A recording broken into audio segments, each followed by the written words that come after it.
adventurers, today we're doing a video about reading expectations. So one thing I've been noticing a lot as I'm reading more and branching out into different genres and styles and authors is that the expectations I have going into a book really affect my overall outcome of the story. So I'm trying to figure out exactly what I like in my reading expectations, and I'm not there 100%. So this video was kind of a little bit for us as well, so we know to start putting our thoughts out there and hopefully get a better idea of what we like. So we'll be asking for a lot of your input throughout this video, I already know that. So the first point we've got here is why setting your expectations for a book before you start reading is important. You may be biased against the genre, maybe, let's take me in high fantasy. I always have expectations that the book is going to be long, boring, and hard to read, but I'll love the end result. So going into a book with certain expectations can be both good and bad, knowing that how I'm going to react to something can be good, but also you don't want to go too far, and we'll come back to that in a minute.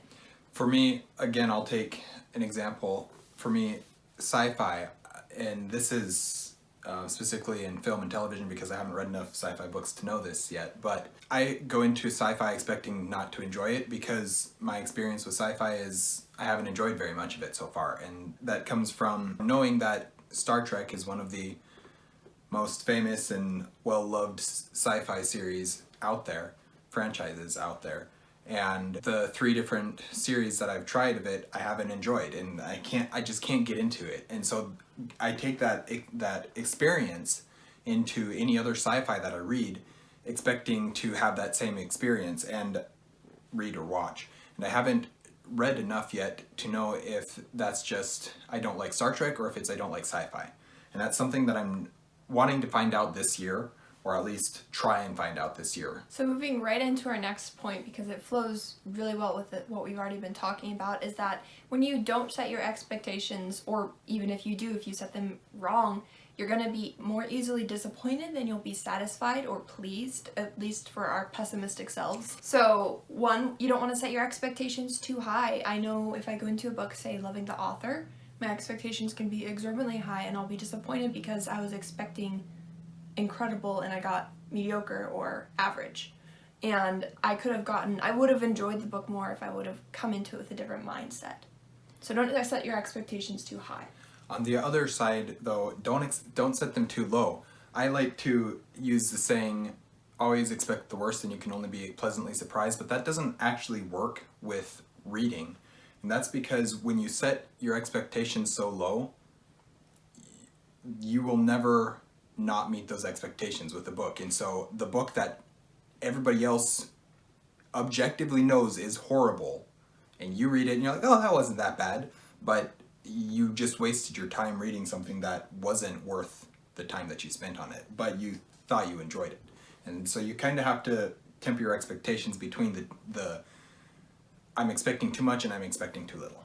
And on the flip side of the negative side of expecting too little, if that makes sense, is you can expect so little from a book that you won't allow yourself to be satisfied. So if I go into a book knowing I hate the author's writing, I hate the genre, and I hate the characters, I just know I'm going to hate the characters, then I won't be satisfied. Nothing will please me if I go into it with a negative mindset.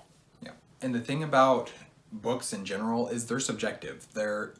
I know I just said that there's objectively bad books, and that is the case. There are some books that just are bad.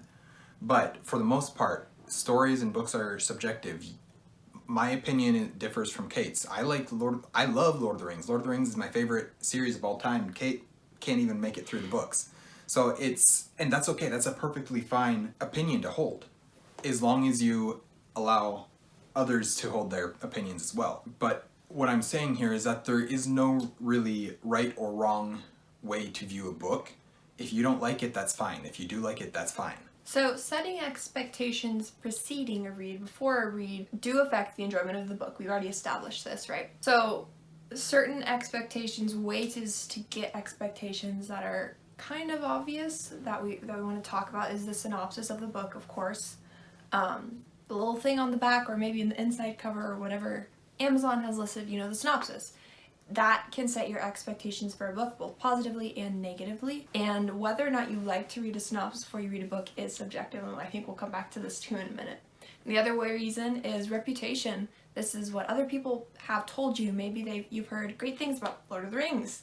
And so your expectations are for this really incredible book because someone loves it so much, especially if it's someone you love and they love a book so much. And then there's personal appeal. Sometimes, whether it's genre or age range or whatever it is, the certain book is more appealing to you. High fantasy is more appealing to me as a genre as a whole than sci-fi, for example. And that's not the same for everybody, but because that's the case, I go into a high fantasy expecting that I'm going to enjoy it a lot more than not enjoy it. And then one more thing is rating for a book, whether it's got a low star. I mean, Goodreads is an option, other booktubers is an option, which kind of switches a little bit into reputation, but you know, the book's rating. And then here's the one area that we are the most unconfident with, and so we're kind of voicing this, and we'd love to get your guys' feedback about this specifically, and it's how to set your expectations to receive the best experience from a book. So the one I've known for me,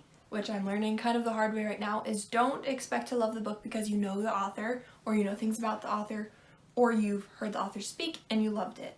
Because books are subjective, and you can love an author and maybe you don't love their book, and you probably may have valid reasons for why you don't love their book. And while setting expectations, it's important to be aware of the genre and the target audience, the age range of the target audience for the story that's being told.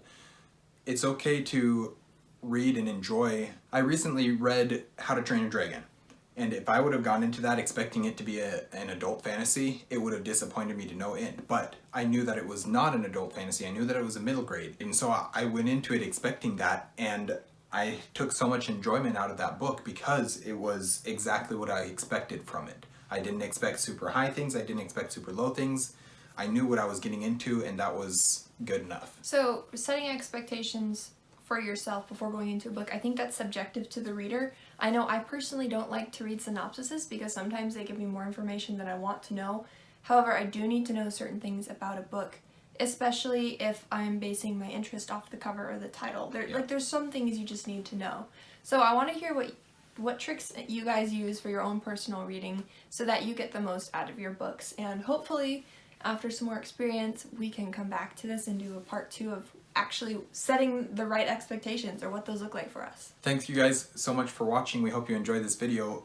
Like we said, please comment down below with your experiences and how you deal with expectations in regards to books. Please like and subscribe if you haven't already, and follow us on Instagram. We try and post videos every Monday and Thursday, and we will see you guys next time. Thanks for watching, guys. Stay warm.